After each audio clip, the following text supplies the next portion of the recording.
Okay, hello everybody. Welcome to Korean Atlanta Mentorship. And in this video, we're going to cover how a 30-year mortgage works at 6%. So once upon a time, I think this was several months ago, I was in a Bible study, just one-on-one with the worship leader of our church. And then I randomly asked her, like, do you want to see how a mortgage works? I don't know how I got to that point, but I just randomly asked her that. And she has three children, much more life experience than me. Um, and she was actually going to buy a home once she got her green card. So she has her green card already. And what happened was I just told her, like, hey, do you think, like, if you got a 3% mortgage for a $300,000 home, which is around 1,200 a month, is that a good thing or a bad thing? And she inevitably said that's a good thing, right? And so later on, I just kind of did the math with her. I just said, okay, let's just do the math, right? And if you ever done the math, but I've done the math a million times, so I know at the back of my head, that 3% mortgage mortgage is essentially a 50% loan or a 50% interest loan if you pay it to the 30 years. And I never told her like this is good or this is bad, but she was really shocked, right? And so when I showed her the amount that you would pay with 6% and 9%, um, she actually told me she prevented me from. It's like I'm the reason that she didn't want to buy a home anymore. Like she was like, okay, I'm gonna wait, right? Or I'm not gonna buy a home now, realizing that the monthly payment and the amount that you pay in interest makes absolutely no sense, right? And so just a few facts about a 6% 30-year mortgage. The total interest that you'll pay is almost about 115% if you pay it for 30 years. And be aware that a 6% is considered to be a good interest rate these days because nowadays you pay, I think it's about high sevens, possibly low eights. And also another thing realize is almost nobody reaches the 30-year mark because of either refinancing or reselling their home. They essentially restart a new loan, which you can kind of think of as like extending a loan. So if you're 5 years into a 30-year mortgage and then you refinance or sell your home, um, then that 5 year that 30-year loan essentially became a 35-year loan. Okay. And you can win if you refinance. Let's say the interest rate is substantially lower. Um, but reselling, people don't really consider that. If they don't really seem to care if the interest rate is lower, I think they're okay with if the interest rate is the same and the monthly payment is similar to what they were paying when they do buy a new home. Okay. So now another thing I want to show you all is this picture here. So I went, when I first learned about how how mortgages work, I went on this investigation spree of looking up all these people who I knew who had owned properties when I was a kid, right? So probably my childhood friends' parents. And then what I found out was really shocking, right? And so take a look at this property here for two spot at, Southern California, 1993 for $280,000. And then almost 30 years later, you kind of owe amount of the same amount. And I don't think I've seen a single exception to this type of situation where pretty much every single person that I knew who owned a home or their parents or whoever, they either 30 years later just somehow magically owe the same amount, which is really from refinancing or pulling out equity. Um, or they owe even more. So I know of a case where I think the home was bought for like $600,000 and magically 20, 30 years later they owned like 1.2 million on it or something like that. And so that's a pretty insane situation.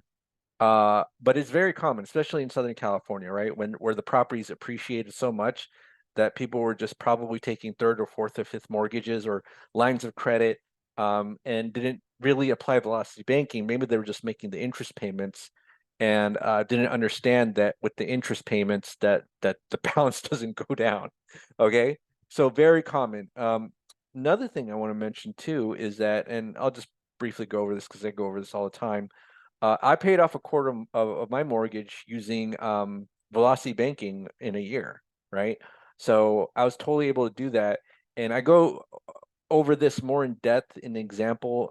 If you click the Velocity Banking 102 links down below. Or you want to learn more about Velocity Bank, you also click the Velocity Bank 101 link down below. But what I'm saying is that, you know, you don't have to be a statistic that most people are. So most people, as I said before, almost never reach the 30-year mark, and they almost probably, depending on what part of the country you're in, almost exactly owe the same amount compared to when they bought the home. And that's like really shocking, right? I didn't know that. You ever like get like complained because like you borrow a dollar from someone and then you realize like, you know, they owe 100% interest to the bank and they're happily willing to do it. You know what I mean? Like you ever see like people don't have their priorities straight? But that's what I realized when studying like mortgages like this. So let me go back here to Excel Mortgage Calculator. And if you want to get this, just go to mortgagecalculator.org. If you don't have a copy of Microsoft Excel, just get the free web version.